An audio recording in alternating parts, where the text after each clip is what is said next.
Hello everyone, my dear students, welcome back to my YouTube channel School Maths. So today we will study about the conditions for solubility to linear equations. जो हमारा linear equation मेरा solve होगा उसका क्या conditions है, किस conditions में हमारा linear equation का solution निकलेगा। तो देखिए हमारे पास दो equation मैंने लिया है, ये दोनों standard form में लिया है, ठीक है। अभी हमें पता है कि दो चीजें होती है, एक तो होता है कंसिस्टेंसी और दूसरा होता है इनकंसिस्टेंसी। तो इसका मीनिंग क्या है इसके बारे में देखें। कंसिस्टेंसी में क्या होता है कि सॉल्यूशन मिलेगा, सॉल्यूशन हमारा निकलेगा।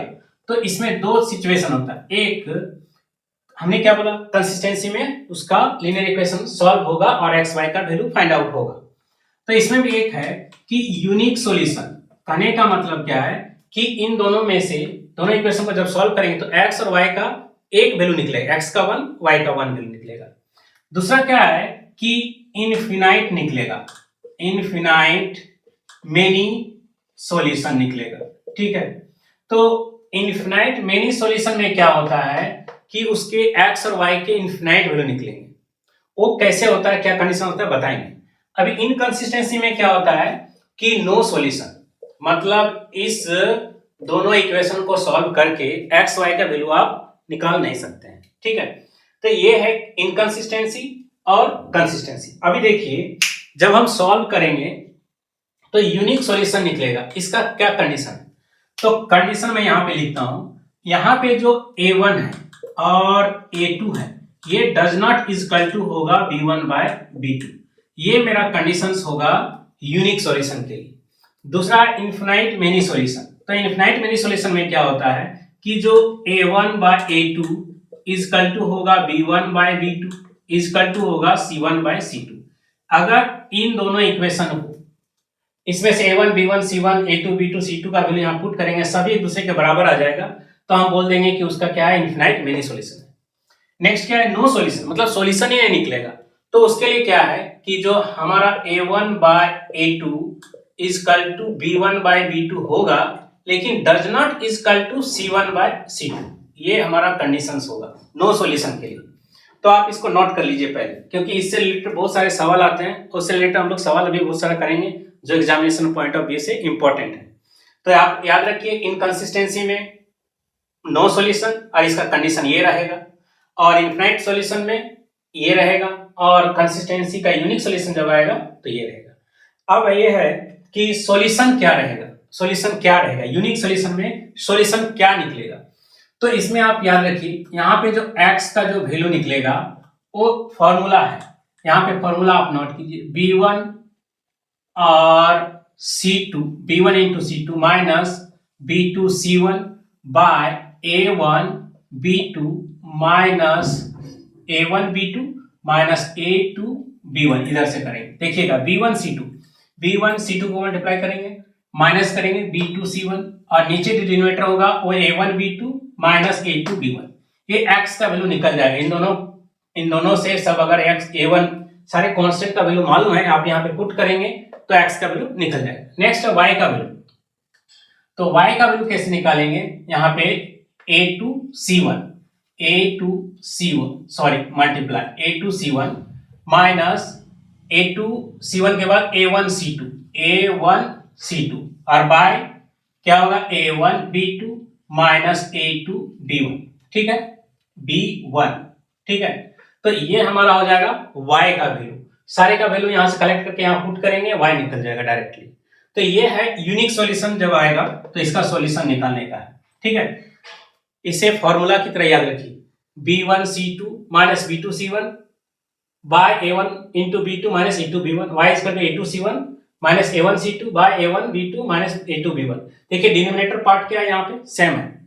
अब याद रखने के लिए थोड़ा सा ट्रिक याद रखिए कि जब आप x का निकाल रहे हैं, देखिएगा x का निकालेंगे तो ये x वाला पार्ट को छोड़ दीजिए, यहाँ पे न्यूमरेटर में x वाला पार्ट को छोड़ दीजिए, ये b1 c2 होगा और b2 c1 होगा न्यूमरेटर में। जब आप y निकालेंगे तो इस y पार्ट को छोड़ दीजिए, और ध्यान रखिएगा कि a2 c1 होता है, नीचे से ऊपर जाएगा a2 c1 और माइनस a1 c2, और जो डिनोमिनेटर पार्ट है उसमें आप क्या करेंगे, इनको भूल जाइए, इसको भूल जाइए, और आप याद रखिए क्या होगा, a1 b2 minus a2 b1, इस तरह से याद रखेंगे। देखिए हमारे पास एक क्वेश्चन है, so that the system of equations has a unique solution, find the solution. हमें बतलाना है कि इसका जो सॉल्यूशन होगा ये यूनिक सॉल्यूशन होगा, मतलब एक ही सॉल्यूशन निकलेगा। तो अभी हमने पढ़ा कि यूनिक सॉल्यूशन के लिए कंडीशंस क्या होता है कि a1 by a2 does not equal to b1 by b2, ये हमारा कंडीशंस है। अभी आप देखिए पहले इसको स्टैंडर्ड फॉर्म में लिखेंगे। स्टैंडर्ड फॉर्म क्या है, 2x plus 5y minus 17 is equal to 0। Next है 5x plus 3y is 3y minus 14 is equal to 0।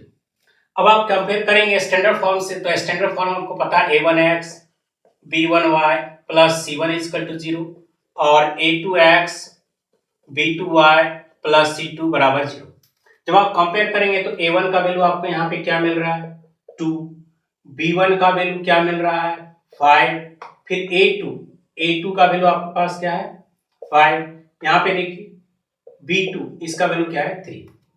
अभी हमें ये दिखाना है कि a1 by a2 does not equal to b1 by b2। तो आप देखिए a1 बाई a2 कीजिए तो ये क्या हो गया 2/5 और b1 by b2 it means 5/3। तो आप देख रहे हैं कि 2/5 क्या बराबर होगा 5/3 का, नहीं होगा। सो ये क्या है 2/5 डज नॉट इक्वल टू 5/3। इस कंडीशन को फॉलो कर रहा है ये इक्वेशन, मतलब ये इसका जो सॉल्यूशन है वो यूनिक सॉल्यूशन है। अब यूनिक सॉल्यूशन है तो सॉल्यूशन क्या है, उसका सॉल्यूशन क्या होगा। अभी हम लोग जानते हैं x और y का वैल्यू कैसे निकालते हैं।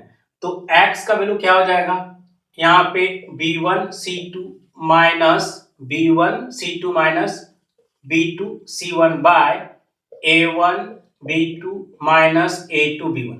तो इसमें हम लोग क्या करेंगे, सारे का वैल्यू पुट कर देंगे। तो देखिए हमें यहाँ पे नोट कर लीजिए c1 का वैल्यू, तो c1 का वैल्यू यहाँ पे क्या है -17 है और c2 इसका वैल्यू क्या है -14 है।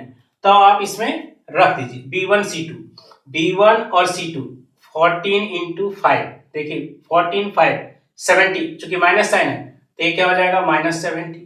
फिर देखिए b2c1 17 3 जा 51, लेकिन माइनस में है तो माइनस माइनस क्या हो जाएगा प्लस हो जाएगा 51। फिर देखिए a1 b2 2 3 जा कितना हो जाएगा 6 माइनस a2 b1 5 5 जा 25। सो इसका वैल्यू कितना आ रहा है 51 में 70 जाएगा, आपको कितना मिल रहा है -19 मिल रहा है।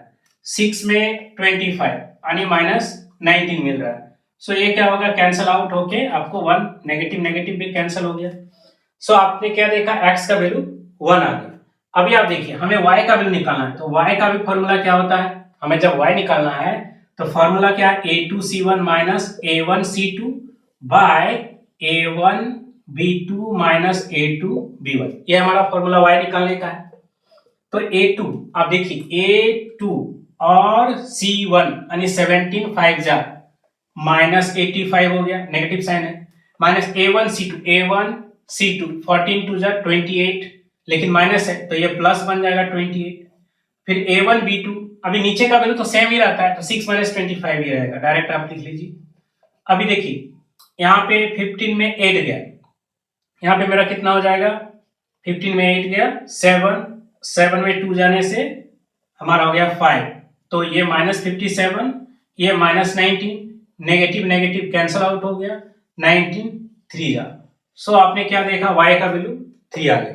तो ये हमारा बेसिक फार्मूला है, इसी फार्मूला से हम लोग x और y का वैल्यू आराम से निकाल सकते हैं जब उसका यूनिक सॉल्यूशन हो। Next question is given, find the value of k for which the system of equations this one and this one has a unique solution.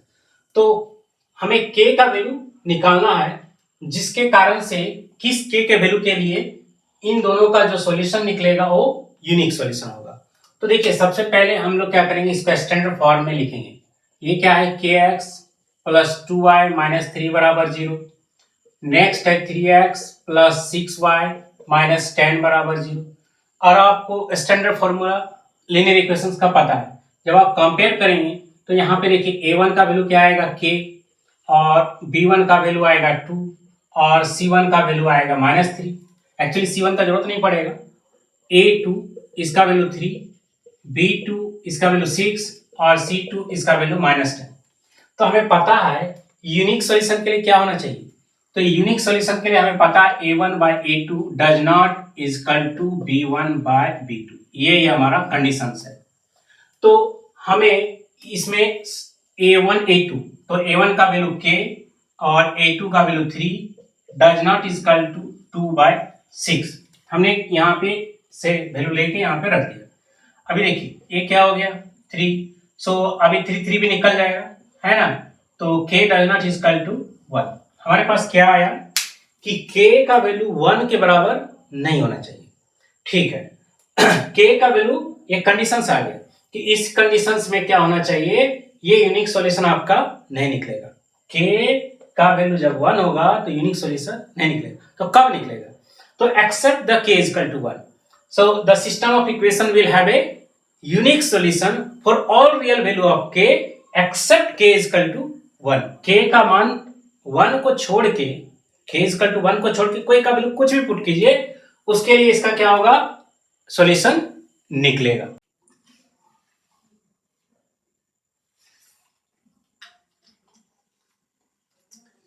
Next question is given, find the value of k for which the system of equations this one and this one has a infinitely many solution।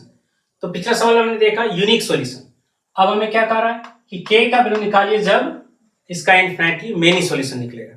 तो infinitely many solution निकालने का conditions क्या है उस पर ध्यान दीजिए। सबसे पहले इसको स्टैंडर्ड फॉर्म में लिखिए, 2x + 3y - 7 = 0, और ये हो जाएगा k + 1x + 2k - 1y, और माइनस है ना, इसे आप ले लीजिए 4k + 1 बराबर 0। जब आप कंपेयर करेंगे स्टैंडर्ड फॉर्म में से, तो a1 क्या है 2 और b1 = 3, c1 = -7, a2 = k + 1 आ जाएगा, और b2 = हो जाएगा 2k - 1, और c2 का वैल्यू आ जाएगा -4k + 1। तो हमने क्या किया, A B C a1 b1 c1 और a2 b2 c2 का वैल्यू कंपेयर करके निकाल लिया। अभी हमें इनफिनाइट मेनी सॉल्यूशन बोला, तो इसका कंडीशंस क्या होता है, इसका जो कंडीशन होता है a1 by a2 = b1 by b2 = c1 by c2, ये इनफिनाइट मेनी सॉल्यूशन। अब आप सबका वैल्यू यहाँ पे पुट कीजिए।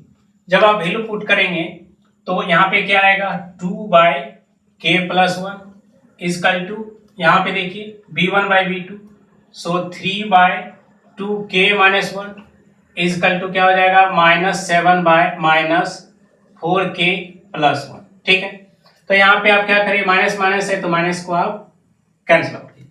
अब आपको क्या करना है, k का वैल्यू निकालना है। तो एक काम कीजिए, सबसे पहले आप इसको एक दूसरे के इक्वल कर लीजिए, और नेक्स्ट स्टेप में इन दोनों को एक दूसरे के इक्वल कर दीजिए।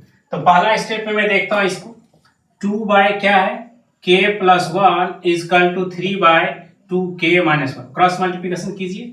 सो 4k - 2 = 3k + 1 आ जाएगा। सो 4k - 3k और 1 इसको इधर ले जाइए तो +2 हो जाएगा, ये k = आ गया 3। तो आपने क्या देखा कि k का वैल्यू 3 के लिए, सॉरी 3 × 3 होगा यहाँ पे, सॉरी यहाँ पे 3 हो गया। सो k का वैल्यू क्या हो जाएगा, 5 के लिए क्या है, जब ये इसका इनफिनिट मेनी सॉल्यूशन निकलेगा उस टाइम k का वैल्यू क्या आएगा, 5 आएगा। नेक्स्ट वाला देखिए, इसमें जब आप इसको एक दूसरे के बराबर करते हैं तो डायरेक्ट करता हूं, 3 × 4 = 12k + 3 और 2 × 7 = 14k - 7, ये 3 + 7 हो गया, और 14k इसको इधर ले जाइए -12k, ये 10 = क्या हो गया 2k। इट मीन्स k = आ गया आपका 5। तो यहाँ भी k = आपको 5 मिल रहा है, यहाँ भी k = 5 मिल रहा है। तो k = 5 आएगा जब इसका इनफिनिट मेनी सॉल्यूशन निकलेगा। अगला क्वेश्चन दिया है कि find the value of m and n for which the following system of linear equations has infinitely many solution. हमें m और n दोनों का वैल्यू निकालना है, और इसका जो कंडीशंस है इसमें दिया गया है कि ये इनफिनिटली मेनी सॉल्यूशन है इसके। तो इनफिनिटली मेनी सॉल्यूशन के लिए कंडीशंस हमें पता है। तो सबसे पहले इसको स्टैंडर्ड फॉर्म में लिखना है। ये क्या हो गया, 3x + 4y minus 12 is equal to 0, और इसको लिखेंगे m plus n x plus 2m minus n y minus 5m minus 1 is equal to 0। जब आप कंपेयर करेंगे तो a1 का वैल्यू 3 और b1 का वैल्यू 4, c1 का वैल्यू माइनस 12, फिर a2 का वैल्यू और आया आपके पास m प्लस एन, और b2 का वैल्यू 2m माइनस एन, और c2 का वैल्यू माइनस 5m माइनस 1। हमने नोट कर लिया। अभी देखिए इसका कंडीशंस क्या है। तो कंडीशंस हमें पता है इनफिनिट वाली सॉल्यूशन में a1 by a2 equal to b1 by b2 equal to c1 by c2। अब आप इसमें पुट कर दीजिए a1 बाय a2 मतलब क्या हो गया 3 बाय m प्लस n, फिर b1 by b2 b1 4 bye ये 2m माइनस n, फिर c1 बाय c2 c1 का वैल्यू माइनस 12 है, और बाय c2 का माइनस 5m माइनस 1 है। तो ये माइनस माइनस निकाल दीजिए, कैंसिल आउट होगा। अभी पहले एक बार इसको सॉल्व करेंगे और दूसरी बार में इसको सॉल्व करेंगे, ठीक है। तो पहले इसको देख लेता हूं, ये क्या हो जाए क्रॉस मल्टीप्लिकेशन करने से 3 2 जा 6m minus 6n is equal to 4m plus 4n। Cross multiplication करेंगे 6m minus 4m is equal to 4n plus 6n, 2m is equal to ये 10n हो जाएगा। सो m इजकल टू क्या हो गया 5n आ गया। इसको नोट कर लीजिए। नेक्स्ट इसको दूसरा वाला कंडीशंस को लेते हैं, इसको क्रॉस मल्टीप्लिकेशन का दूसरा वाला स्टेप को लेते हैं। ये क्या हो जाएगा हमारा हो जाएगा 4 5 जा 20m, ये हो जाएगा 4, ये 12 2 जा 24m माइनस 24n। 24 को आप क्या कीजिए, ये हमारा m 4m ही है, ठीक है ठीक है। तो ये क्या हो जाएगा माइनस 4 इजकल टू 24 में 20 यानी 4m माइनस 24n हो जाएगा। अभी देखिए m इजकल टू लिख सकता हूँ 5n, m का वैल्यू 5n, तो माइनस 4m का वैल्यू लिख देता हूँ 5n is equal to 24n। So minus 4 is equal to क्या हो जाएगा 20n minus 24n, minus 4 is equal to क्या होगा माइनस 4n। देखिए माइनस माइनस कैंसिल आउट हो गया। सो n इजकल टू क्या हो गया 4/4, इट मीन्स 1। तो आपने देखा n का वैल्यू क्या आ गया 1। अब चूंकि n का वैल्यू जब आप यहाँ पे 1 पुट करेंगे तो m का वैल्यू क्या होगा 5 into 1, इट मीन्स 5। तो m का वैल्यू क्या आ गया 5 आ गया। तो हमने यहाँ पे m का वैल्यू 5, n का वैल्यू 1 निकाल दिया।